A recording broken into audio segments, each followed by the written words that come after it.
guy. Spider-Man Homecoming was so packed full of unbelievable scenes that just thinking about how they were filmed kind of makes you fear for the health and safety of the actors. But not to worry, as many of these incredible scenes were largely CGI.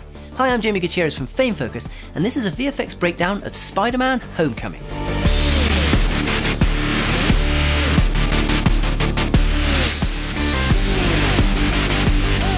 Imageworks had already worked on all previous Spider-Man movies, so in an attempt to give Spider-Man Homecoming a fresh new look, producers were reluctant to involve them in this project.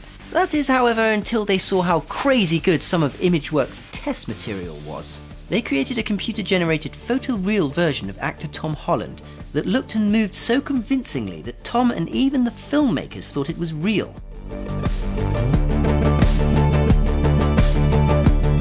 One of the problems Imageworks realised was how the iconic Spidey comic book poses tended to make the on-screen animated character look a bit too artificial.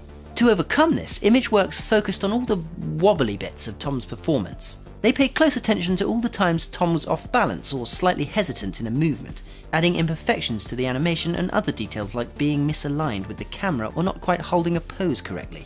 All of this made the animation feel more human.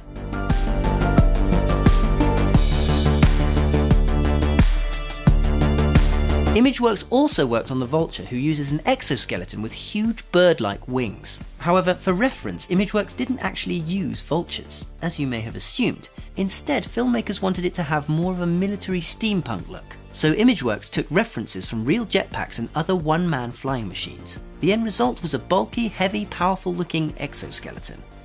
However, this meant that the Vulture's movements also had to be slow, in order to stay true to how heavy things move.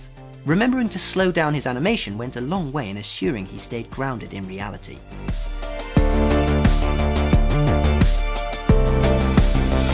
For the modern military jet and its cloaking device, Imageworks took all sorts of reference from modern state-of-the-art technology.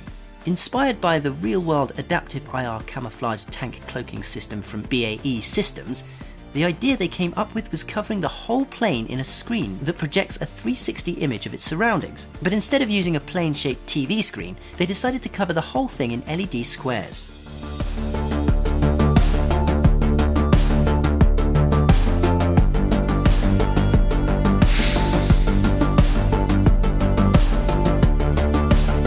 Cantina Creative were responsible for creating a variety of HUD graphics, holograms, and monitor designs.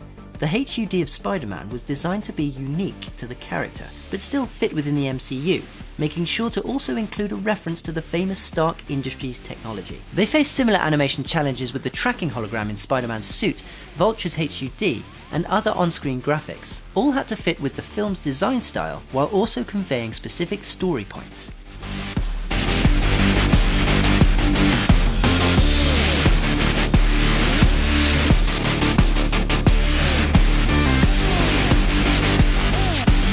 In the scene where Spider-Man fights Skulls, Trickster used a CGI school and added 360 degrees of matte paintings for elements of mid-ground to faraway distances. Trickster also added a 100% CGI Spider-Man, who actually came from Imageworks, but Trickster applied rigging, muscle and cloth systems to it to make it look and move more like a loose training suit. They also worked on Skull's gauntlets. To help populate the Grand Central cleanup scene, Trickster added additional background workers whose size and outfits could be adjusted as needed.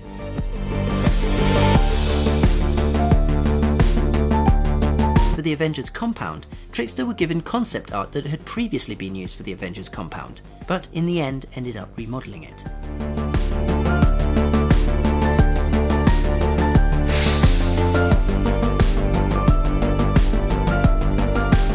For the Staten Island ferry battle, Digital Domain created CGI versions of Spider-Man, Spider-Man's drone, Iron Man and the Vulture suit. They also used LiDAR to capture a real Staten Island ferry, as well as the one created on set, to help them with creating the digital version.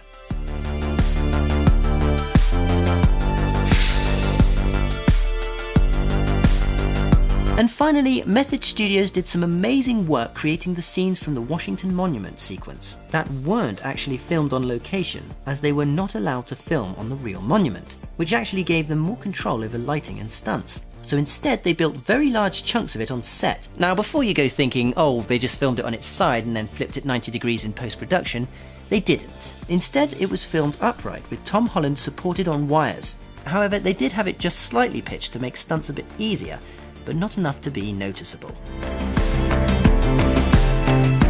If you enjoyed the music in this video, there are links in the video description. Also, please give us a like to help us out, and let us know in the comments section what movie VFX you'd like us to break down next.